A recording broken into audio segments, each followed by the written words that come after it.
Fire brand Komatireddy Rajagopal Reddy Congress పార్టీలో పెద్ద ఫైరే రాజేశారు. నేరుగా పెద్దలు జానారెడ్డికి గురిపెట్టారు. ఓపెన్ గానే తన మనసులో ఉన్న మాటను బయటపెట్టి పెను సంచలనంగా మారారు. తనకు కేబినెట్ పదవి రాకుండా అడ్డుపడుతున్నది జానారెడ్డేనని కుండబద్దలు కొట్టేశారు. అంతేకాదు ధృతరాష్ట్రుడితో జానారెడ్డిని పోల్చేశారు కూడా. ఈ సందర్భంగా జానారెడ్డిని ఉద్దేశించి రాజగోపాల్ రెడ్డి చేసిన మరికొన్ని కామెంట్స్ ప్రస్తుతం చర్చగా మారింది. 20 నుండి 30 ఏళ్లు మంత్రి పదవి అనుభవించాక జానారెడ్డికి ఇప్పుడు రంగారెడ్డి, హైదరాబాద్ జిల్లాలు గుర్తొచ్చాయా అని ప్రశ్నించారు రాజగోపాల్ రెడ్డి. భువనగిరి లోక్సభకు ఇన్ఛార్జిగా తానొక్కడినే ఉండి ఎంపీ అభ్యర్థిని గెలిపించానని చెప్పుకొచ్చారు. ఆదిలాబాద్, మహబూబ్ నగర్, సికింద్రాబాద్, మల్కజ్గిరి, మెదక్, కరీంనగర్లలో ఏమైంది? అభ్యర్థులను గెలిపించారా అని అక్కడ ఇన్ఛార్జీలుగా పనిచేసిన మంత్రులను ప్రశ్నించారు రాజగోపాల్ రెడ్డి.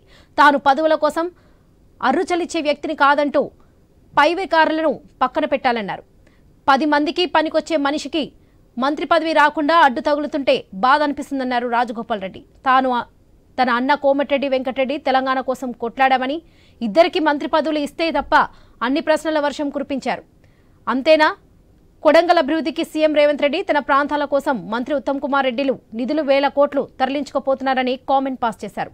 వాస్తవానికి ఉగాదికి ముందు రాష్ట్ర కేబినెట్ విస్తరణపై చాలా ఊహాగానాలున్నాయి. రేపో మాపో మంత్రివర్గ విస్తరణ ఉంటుందని, పేర్లు ప్రకటించడమే మిగిలిందని అనుకున్నారు. కానీ వాయిదా పడింది. ఎప్పుడు కేబినెట్ విస్తరణ తెలియదు. కానీ ఎందుకు వాయిదా పడుతుందో కోమటిరెడ్డి రాజగోపాల్ రెడ్డి మాటల ద్వారా బయటపడింది. కాంగ్రెస్ లో ప్రజాస్వామ్యం ఎక్కువ అయినా ఈ స్థాయిలో రాజగోపాల్ రెడ్డి బర్స కావడం ప్రాధాన్యం సంతరించుకుంది.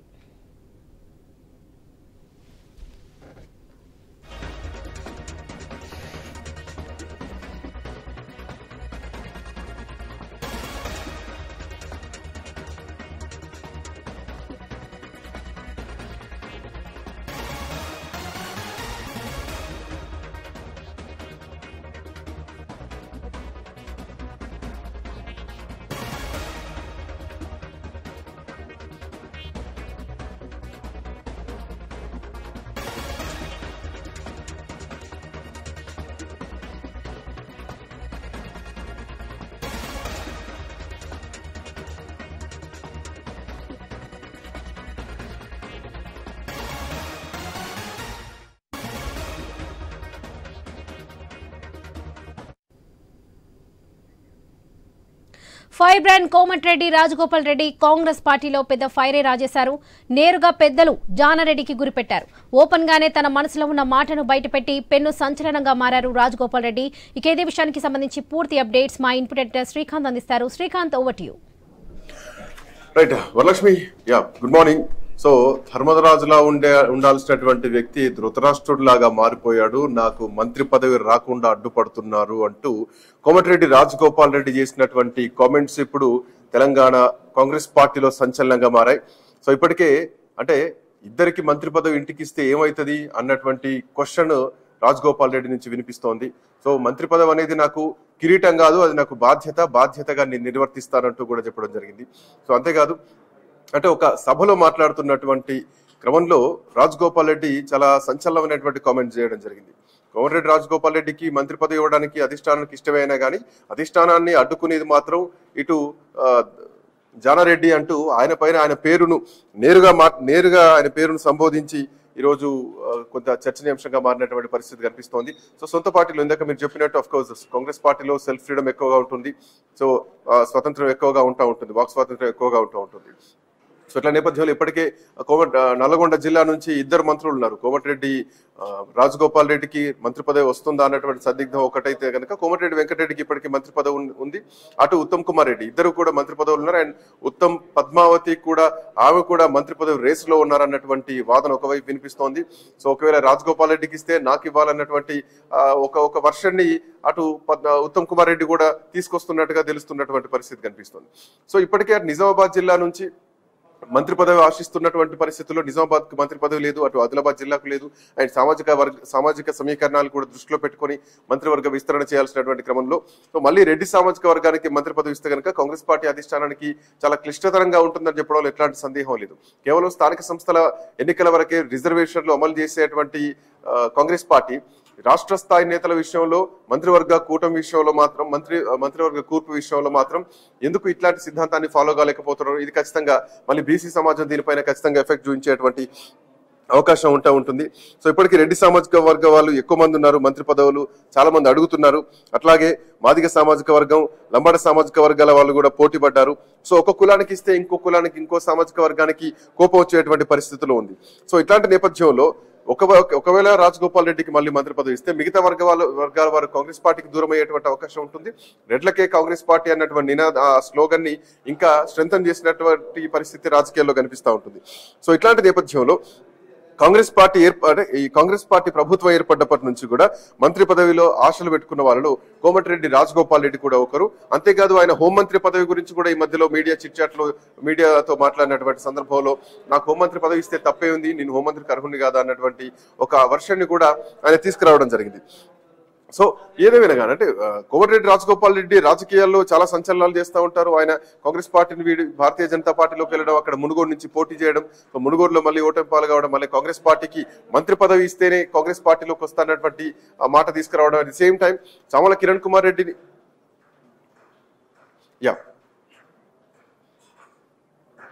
అంటే రాజగోపాల్ రెడ్డి చామల కిరణ్ కుమార్ రెడ్డిని గెలిపిస్తే మంత్రి పదవి ఇస్తాం అన్నటువంటి హామీ కూడా ఆయనకు ముందు ఇవ్వడం జరిగింది. సో ఆ హామీని బేస్ చేసుకుని కూడా కోమటిరెడ్డి రాజగోపాల్ రెడ్డి ఇప్పుడు మంత్రి పదవి అడుగుతున్నారు.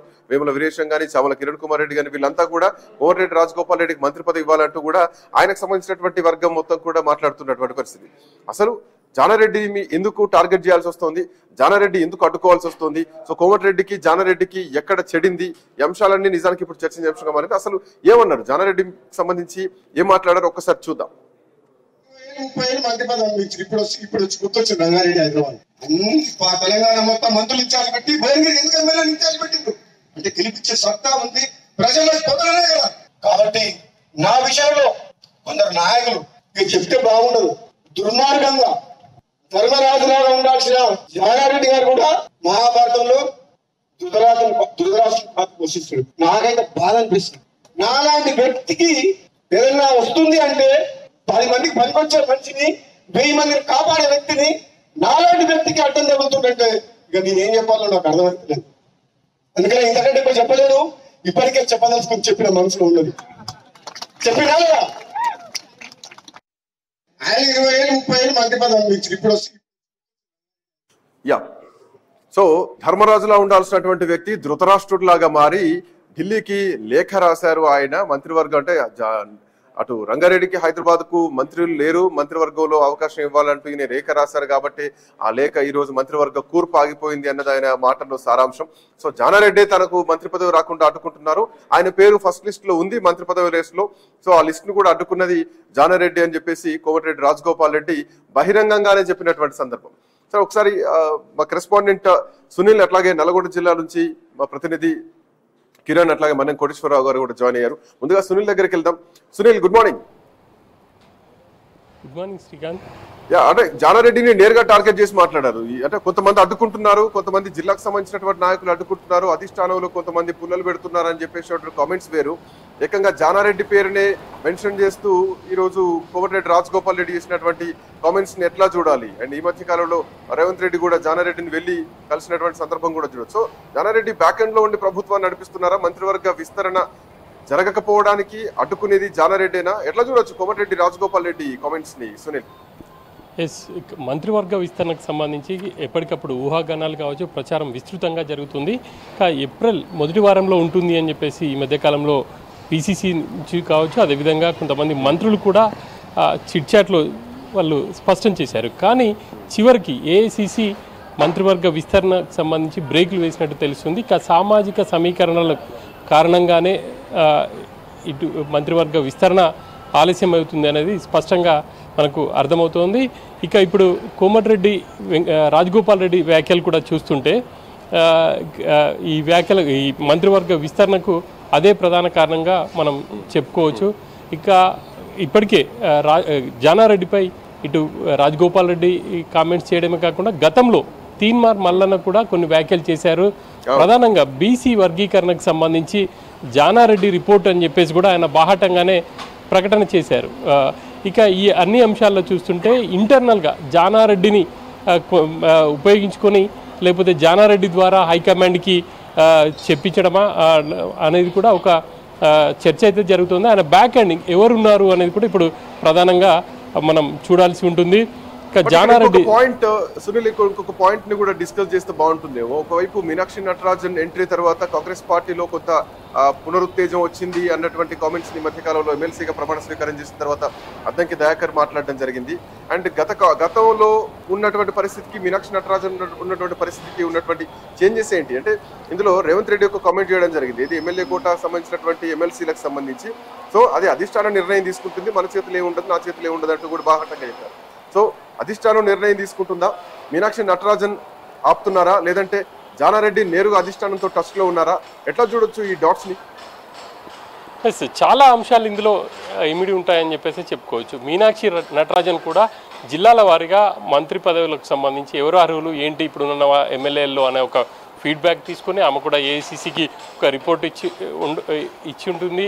అదేవిధంగా ఇప్పటికే పిసిసి కావచ్చు, అదేవిధంగా సీఎం సీనియర్ మంత్రులు ఇటు డిప్యూటీ సీఎం బట్టి విక్రమార్క కావచ్చు, అదేవిధంగా ఉత్తమ్ కుమార్ రెడ్డి వీళ్ళ ఫీడ్బ్యాక్ కూడా ఏఐసిసి తీసుకుంది. ఇక అందరి ఫీడ్బ్యాక్ తీసుకున్న తర్వాతే ఇప్పుడు కొంత మంత్రివర్గ విస్తరణకు బ్రేక్ పడినట్టుగా తెలుస్తుంది. ప్రధానంగా ఇదే సమయంలో జానారెడ్డి కూడా ఇటు హైదరాబాద్ కావచ్చు, అదేవిధంగా రంగారెడ్డి జిల్లాలకు సంబంధించి మంత్రి పదవి ఇవ్వాలి అని చెప్పేసి ఆయన ఏఐసిసికి లేఖ రాయడం ఒక కలకలం రేగింది అని చెప్పుకోవచ్చు. ఇక ఈ మొత్తం వ్యవహారంలో చూస్తుంటే ఇంకా కూడా సమయం పట్టే అవకాశం అయితే స్పష్టంగా మనకు కనిపిస్తుంది. Sunil, thank you. Welcome back to you. ఒకసారి నల్గొండ కరెస్పాండెంట్ కిరణ్ అందుబాటులో ఉన్నారు. Kiran, good morning. కిరణ్, మంత్రి పదవి విషయంలో ధర్మరాజులా ఉండాల్సినటువంటి వ్యక్తి ధృతరాష్ట్రుడిలాగా మారిపోయారు, అడ్డుపడుతున్నారు. సో తనకు మంత్రి పదవి ఖాయమైనా గానీ కావాలనే జానారెడ్డి అడ్డుపడి ఈ రోజు మంత్రి పదవిని అడ్డుకున్నారు, కాళ్ళడ్డం పెడుతున్నారు కోమటిరెడ్డి రాజగోపాల్ రెడ్డికి అన్నది. 25 ఏళ్ళు మంత్రిగా ఉన్నారు, మంత్రి పదవి మీరు అనుభవించారు, మీకు ఇంకా సరిపోదా, ఇంకెందుకు రాజకీయాలు చేస్తున్నావు, ఇంకెందుకు అడ్డుపడుతున్నావు అని నేరుగా చేసినటువంటి కామెంట్స్. సో నల్లగొండ జిల్లాకు చెందినటువంటి వ్యక్తి జానారెడ్డి అండ్ పెద్దలు జానారెడ్డి గారని కాంగ్రెస్ పార్టీలో సంబోధిస్తూ ఉంటారు, మనకు తెలుసు. సో రేవంత్ రెడ్డి కూడా జానారెడ్డి నేరుగా ఇంటికెళ్లి కలుస్తున్నటువంటి సందర్భాలు కూడా మనం చూస్తూనే ఉన్నాం. సో ఎట్లా చూడొచ్చు ఈ అంశాల్ని? జానారెడ్డి అడ్డుకుంటున్నారా, అధిష్టానంతో జానారెడ్డి టచ్ లో ఉన్నారా, కోమటిరెడ్డి రాజగోపాల్ రెడ్డికి జానారెడ్డికి ఎక్కడ చెడింది, ఒకవేళ మంత్రి పదవి రాకపోతే ఏం జరుగుతుంది? శ్రీకాంత్, ఇప్పుడు కాంగ్రెస్ పార్టీలో జానారెడ్డి రాసినటువంటి లేఖ కలకలమే కాదు, ఇప్పుడు కల్లోలం కూడా సృష్టించినటువంటి పరిస్థితి అయితే ఉంది. ఆ లేఖ ఇప్పుడు వివాదానికి కారణమైంది. ఆ లేఖ ఇప్పుడు కోమటిరెడ్డి రాజగోపాల్ రెడ్డి కాంట్రవర్సీ కామెంట్స్ కూడా కారణమైందని చెప్పొచ్చు. అయితే జానారెడ్డి అంటే మంత్రివర్గ విస్తరణకు సంబంధించి తనకు మొత్తం అంటే మంత్రి పదవి వస్తుంది, కొద్ది రోజులు కూడా తాను కీలక శాఖలో మంత్రివర్గ సంబంధించి మంత్రి పదవి వస్తుందని కూడా ఇటు కోమటిరెడ్డి రాజగోపాల్ రెడ్డి ఆశలు పెట్టుకున్నారు. కానీ జానారెడ్డి లేఖ రాసిన అనంతరం కూడా చాలా సీన్ మొత్తం కూడా మారిపోయినటువంటి పరిస్థితి అయితే ఉంది. అయితే జానారెడ్డి లేఖ సారాంశం ఏంటంటే రంగారెడ్డి జిల్లాకు సంబంధించి కావచ్చు, హైదరాబాద్ జిల్లాలకు సంబంధించి ఒక మంత్రి పదవి ఇవ్వాలని కూడా ఆయన లేఖ సారాంశంగా చెప్పుకోవచ్చు. అదేవిధంగా రెడ్డి సామాజిక వర్గానికి ఖచ్చితంగా పదవి ఇచ్చినట్లయితే ఇటు ఉమ్మడి నిజామాబాద్ జిల్లాకు సంబంధించిన సుదర్శన్ రెడ్డి, అదేవిధంగా రంగారెడ్డి జిల్లాకు సంబంధించిన మల్లెడ్డి రంగారెడ్డికి ఇవ్వాలని కూడా ఆయన ఆ లేఖ సారాంశం అని చెప్పొచ్చు. ఆ నేపథ్యంలోనే కొన్ని ఈక్వేషన్స్ మంత్రి రాజగోపాల్ రెడ్డి మంత్రి పదవికి అడ్డుగా నిలిచాయని చెప్పొచ్చు. ఆ నేపథ్యంలోనే మంత్రి పదవి రాదు అని ఆశలు వదులుకున్నటువంటి కోమటిరెడ్డి రాజగోపాల్ రెడ్డి నిన్న హాట్ కామెంట్ చేసినట్టు కూడా మనకు స్పష్టంగా అర్థమవుతుంది. జానారెడ్డి వర్షన్ చాలా క్లియర్ గా అనిపిస్తోంది. ఉమ్మడి రంగారెడ్డి జిల్లాకు, హైదరాబాద్ కు మంత్రులు లేరు, నిజామాబాద్ కు లేరు, ఆదిలాబాద్ కు లేరు. సో సామాజిక సమీకరణాల పరంగా మంత్రి పదవులు కేటాయించాలంటే అధిష్టానానికి లేఖ రాయడం ఇక్కడ వరకు బాగుంది, అందరూ అక్సెప్ట్ చేయాల్సినటువంటి విషయం. కానీ ఎక్కడ కోమటిరెడ్డి కుటుంబానికి జానారెడ్డి కుటుంబానికి ఎక్కడ చెడింది, రాజకీయంగా ఎక్కడ విభేదాలు వచ్చినాయి? అయితే జానారెడ్డి లేఖ సంబంధించి ఆడ స్పష్టంగా ఉన్నప్పటికీ కూడా కొన్ని ఈక్వేషన్స్ అయితే రాజగోపాల్ రెడ్డికి మైనస్ గా మారేటువంటి పరిస్థితి అయితే ఉంది అని చెప్పొచ్చు. అయితే నిన్న రాజగోపాల్ రెడ్డి మాట్లాడుతూ కూడా ఉమ్మడి ఖమ్మం జిల్లాకు సంబంధించి 9 స్థానాలు గెలిస్తే అక్కడ 3 మంత్రి పదవులు ఇచ్చారు. అయితే ఇక్కడ ఉమ్మడి నల్గొండ జిల్లాకు సంబంధించి అంతకుముందుకు 12 బీఆర్ఎస్ ఉన్నప్పటికీ కూడా ఇక్కడ 11 స్థానాల్లో అత్యధిక విజయం సాధించాము. తాను నల్గొండ జిల్లాకు సంబంధించి కావచ్చు, ఇటు మునుగోడుతో పాటు నగరకల్, అదేవిధంగా తుంగతుర్తి, ఆలేరు నియోజకవర్గాల్లో సంబంధించి గెలుపులో తాను కీలక పాత్ర పోషించాలని, అదేవిధంగా భువనగిరి ఎంపీ స్థానం గెలిపిస్తే కనుక అక్కడ భువనగిరి ఎంపీ స్థానం సంబంధించి అప్పట్లో బీజేపీ ఊపు ఉన్నటువంటి సందర్భంలో కూడా తాను గేమ్ చేంజర్ గా మారానని కూడా ఆయన గుర్తు చేయడం జరిగింది. అయితే భువనగిరి ఎంపీ స్థానాన్ని గెలిపిస్తే తనకు మంత్రి పదవి ఖాయమని కూడా ఏఐసిసి పెద్దలు చెప్పినప్పటికీ కూడా మాట మరిచారని కూడా ఆయన ఇండైరెక్ట్ గా ఆ కొన్ని కామెంట్ చేయడం జరిగింది. అదైతే అధిష్టాన నిర్ణయాన్ని ఎక్కడ కూడా తప్పు పట్టకున్నా కానీ తన ఈక్వేషన్స్ అయితే ఆయన చెప్పడం జరిగింది. అయితే దీంట్లో ఇంకో పాయింట్ కిరణ్, దీంట్లో చామల కిరణ్ కుమార్ రెడ్డి కూడా అదే అన్నారు, ఎంపీ గెలిపిస్తే మంత్రి పదవి ఇస్తా అన్నారు, గెలిపించారు. సో నేను ఎక్కడో అట్టడు కార్యకర్త స్థాయి నుంచి ఈ రోజు ఎంపీ అయ్యానంటే దానికి కారణం కోమటిరెడ్డి రాజగోపాల్ రెడ్డి అన్నారు. వేముల వీరేశం కూడా రాజగోపాల్ రెడ్డికి మంత్రి పదవి రావాలని చెప్పేసి సభముఖంగానే కోరుకుంటున్నటువంటి పరిస్థితి కనిపిస్తోంది. సో జానారెడ్డి వర్షన్ ఏంటి? జానారెడ్డి దీనిపైన ఏమైనా రెస్పాండ్ అవుతున్నారా? జానారెడ్డికి సంబంధించి కాంగ్రెస్ పార్టీలో ఏమైనా రెస్పాన్స్ కనిపిస్తోందా? సో జిల్లాలో టాక్ ఏంటి? అయితే నిన్న కోమరెడ్డి రాజగోపాల్ రెడ్డి చేసిన అంటే అందులో కాంగ్రెస్ పార్టీలో చేసినటువంటి కామెంట్స్ సంబంధించి ఇప్పుడు కూడా జానారెడ్డి స్పందించలేదు. అదేవిధంగా ఇటు కాంగ్రెస్ అధిష్టానం కూడా సీరియస్ గా తీసుకొని పరిస్థితి అయితే ఉంది. ఎందుకంటే బహిరంగంగానే ఆయన ఒక ప్రభుత్వంలో కీలక పాత్ర పోషిస్తున్నటువంటి అదేవిధంగా ట్రబుల్ షూటర్ గా అంటే కాంగ్రెస్ పార్టీకి ట్రబుల్ షూటర్ గా మారినటువంటి జానారెడ్డిని టార్గెట్ చేస్తూ ఓపెన్ గా టార్గెట్ చేస్తూ వివాదాస్పద వ్యాఖ్యలు అంటే కాంగ్రెస్ పార్టీ సంబంధించినటువంటి వివాదాస్పద వ్యాఖ్యలు చేయడంపై కూడా ఇటు పార్టీలో మాత్రమే చర్చనీయాంశం అవుతుంది. ఇటు హైకమాండ్ కానీ ఇటు జానారెడ్డి కానీ ఎక్కడ కూడా స్పందించని పరిస్థితి అయితే లేదని చెప్పొచ్చు. అయితే కాంగ్రెస్ పార్టీ అంటే గతంలో కాంగ్రెస్ ఎమ్మెల్సీగా ఉన్నటువంటి తీన్మార్ మల్లన్న మాత్రం ఈ ఇష్యూపై స్పందించారు. అంటే బీసీ నేతను కాబట్టి నాకు షోకాజ్ నోటీసులు ఇచ్చారు, సస్పెండ్ చేశారు. కానీ కోమరెడ్డి రాజగోపాల్ రెడ్డి అంత ఓపెన్ గా అంత సొంత పార్టీ నేతపై కామెంట్ చేసినప్పుడు ఎందుకు చర్యలు తీసుకోవడం లేదని కూడా ఆయన తీన్మార్ మల్లన్న లాంటి నాయకులు అయితే హైకమాండ్ ప్రశ్నిస్తున్నటువంటి పరిస్థితి అయితే ఉందని చెప్పొచ్చు. ఈ వ్యవహారం సంబంధించి ఏఐసిసిలో కొంత చర్చ జరిగినప్పటికీ కూడా ఇప్పటి వరకు కూడా కోమరెడ్డి రాజగోపాల్ రెడ్డికి చేసినటువంటి కామెంట్స్ ను ఖండించడం కానీ అదేవిధంగా చర్యలు తీసుకోవడం కానీ చేయలేదు. అయితే జానారెడ్డి లేక వెనుక ఎవరున్నారనేది కూడా ఆయన రాజగోపాల్ రెడ్డి ఇంకా ముందు చెప్తారా, ఇంకా ఎవరెవరి నేతల్ని టార్గెట్ చేస్తారు, ఇంకా ఆయన కాంగ్రెస్ పార్టీలో రెబల్ గా మారబోతున్నారా అనేది కూడా ఇక ముందు చూడాల్సి ఉంటుంది. Srikanth, right, thank you Kiran, thanks for joining. మనం కోటేశ్వరరావు గారు మనతో పాటు ప్రముఖ రాజకీయ విశ్లేషకులు ఉన్నారు. కోటేశ్వరరావు గారు, గుడ్ మార్నింగ్. Good morning. అంటే ఇందాక కిరణ్ వర్షన్ కూడా విన్నాం. అంటే కొన్ని కీలకమైనటువంటి అంశాలు, అఫ్ కోర్స్ కోమటిరెడ్డి రాజగోపాల్ రెడ్డికి మంత్రి పదవి వస్తుందా లేదా ఆ అంశం అట్లా ఉంటే, కోమటిరెడ్డి రాజగోపాల్ రెడ్డి సొంత పార్టీ నేతపైనే ధృతరాష్ట్రుడితో పోలుస్తూ చేసినటువంటి కామెంట్స్ కాంగ్రెస్ పార్టీ ఎట్లా తీసుకోవాలి అని ఇప్పటికే తీర్మార్ మల్ల నుంచి ఒక క్వశ్చన్ వస్తుంది. సో బీసీలు మాట్లాడితే ఒకటి, పార్టీ లైన్ దాటి మాట్లాడితే ఒక శిక్ష ఉంటుంది, కాంగ్రెస్ పార్టీలో ఉన్నటువంటి రెడ్లు మాట్లాడితే ఒక శిక్ష ఉంటుందా? సో కోమటిరెడ్డి రాజగోపాల్ రెడ్డి విషయంలో ఏఐసిసి ఏ నిర్ణయం తీసుకుంది, టీపీసీసీ ఏ నిర్ణయం తీసుకుంటుంది అనేది ఒక ప్రశ్నను బయటకు వదిలారు. ఎట్లా చూడొచ్చు? ఇందులో రెండు వర్షన్స్ ఉన్నాయి. ఒకటి పార్టీ ఎట్లా లైన్ తీసుకుంటుంది, ఇంకోటి మంత్రి పదవి విస్తరణ ఎట్లా ఉండబోతోంది. ఇప్పుడు రాజగోపాల్ రెడ్డి మాట్లాడినటువంటి దాని మీద మరి కాంగ్రెస్ పార్టీ క్రమశిక్షణ సంఘం ఏ విధంగా స్పందిస్తుంది అనేటువంటిది మనం చూడాల్సి ఉంటుంది. రెండోది, రాజగోపాల్ రెడ్డికి మంత్రి ఉద్యోగం రాదు అనేటువంటిది ఆయన అవుట్ బరిస్ట్ తోటి మనకి ఒక స్పష్టమైనటువంటి ఇండికేషన్ కనిపిస్తూ ఉంది. ఎందుకంటే ఏమాత్రం అవకాశం ఉన్నా కానీ అటువంటి ఆయన ఆ విధంగా మాట్లాడి ఉండేవారు కాదు. ఆయన బహుశా తెలిసి ఉంటుంది ఇక రాదు అనేటువంటిది ఆయనకు స్పష్టమై ఉంటుంది. రెండోది, జానారెడ్డి లేఖ అనేది జానారెడ్డి మీద ఉక్రోషం అనేటువంటిది అది మనకి స్పష్టంగా కనిపిస్తూ ఉంది. ఇక్కడ జానారెడ్డి కాకపోయినా జానారెడ్డి లేఖ రాయకపోయినప్పటికీ రాజగోపాల్ రెడ్డికి ఉద్యోగ అవకాశాలు, మంత్రి ఉద్యోగ అవకాశాలు లేవు అనేది నా అభిప్రాయం. ఎందుకు అంటే ఇప్పటికే మంత్రివర్గంలో రెడ్డి సామాజిక తరగతికి చెందినటువంటి వాళ్ళు ఎక్కువ ఉన్నారు. ఇది మొత్తం మిగతా దామాషా ప్రకారం అట్లా చూసుకున్నప్పుడు.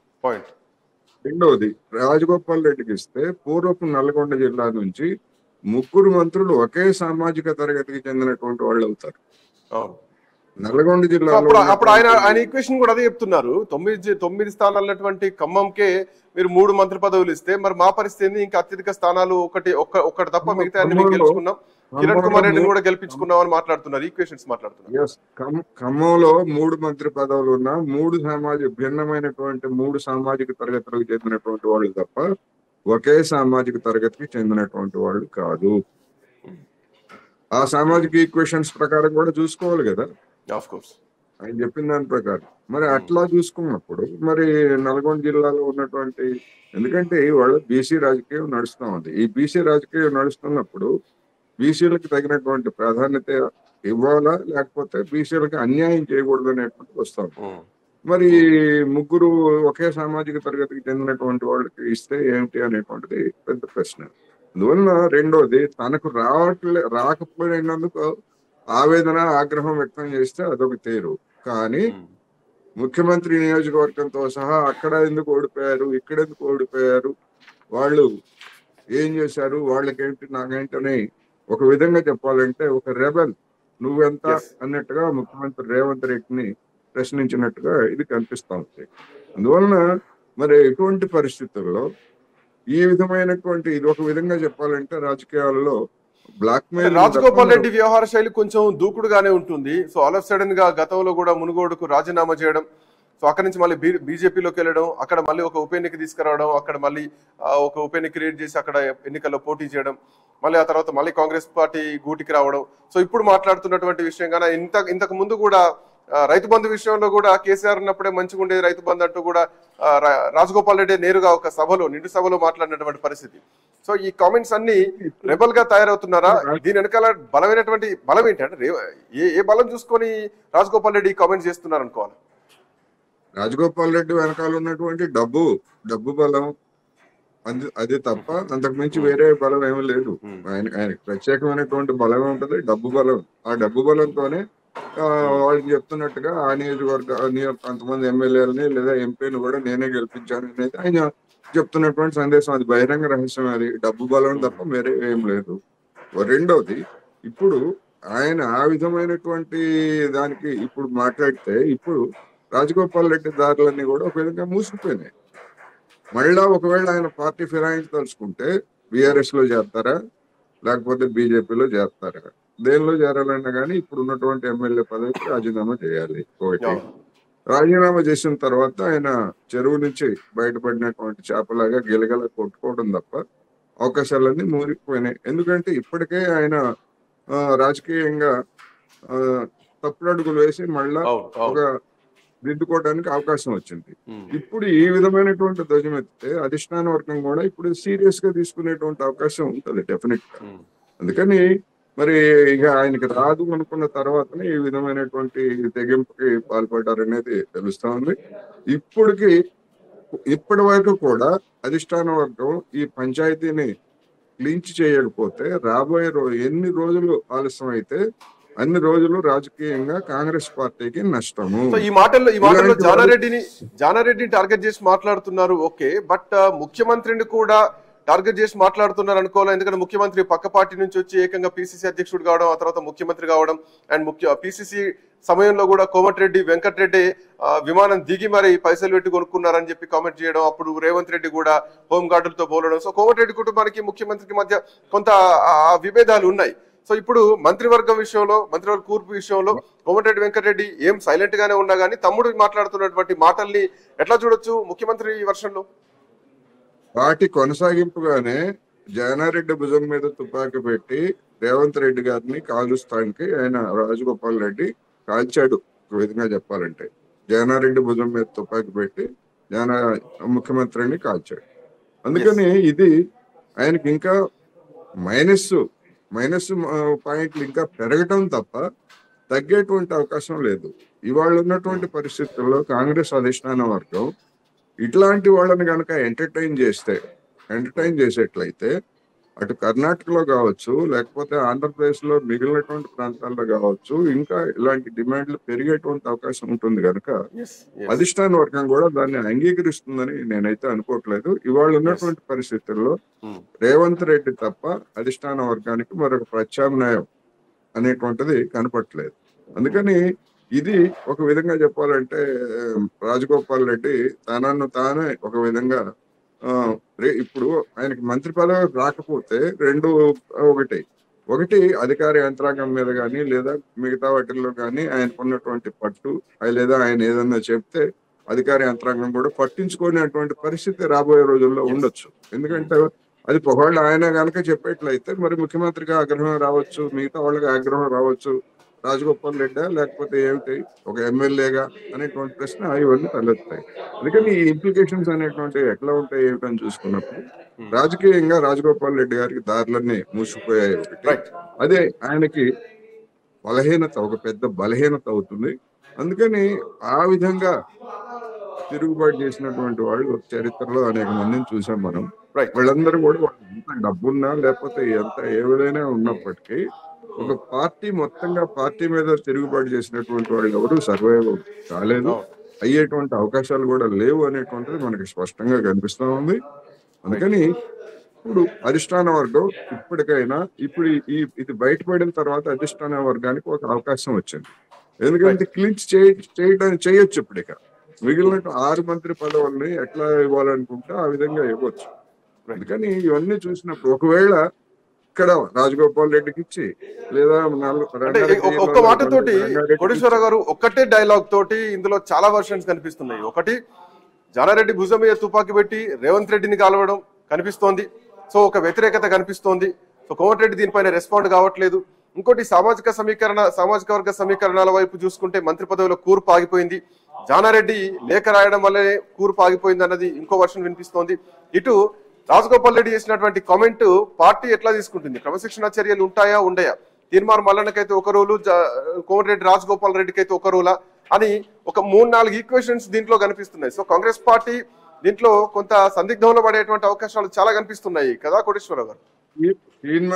తీన్మార్ మల్లన్న మీద తీసుకున్నటువంటి చర్య, దానికి కారణాలు వేరు, ఇది రాజగోపాల్ రెడ్డి వ్యవహార శైలి వేరు అనేటువంటిది ముందుగా మనం గమనించాలి. తీర్మాన్ మల్లన్న పార్టీ అఫీషియల్ స్థానిక సంస్థల ఎన్నికల్లో పార్టీ అఫీషియల్ అభ్యర్థిని వ్యతిరేకించి ఆయన చేసినటువంటి కామెంట్స్ ఇవన్నీ కూడా అది వేరే, ఇది వేరే. ఇది కూడా క్రమశిక్షణ రాహిత్యం కిందకే వస్తుంది, అందులో ఎలాంటి సందేహం లేదు.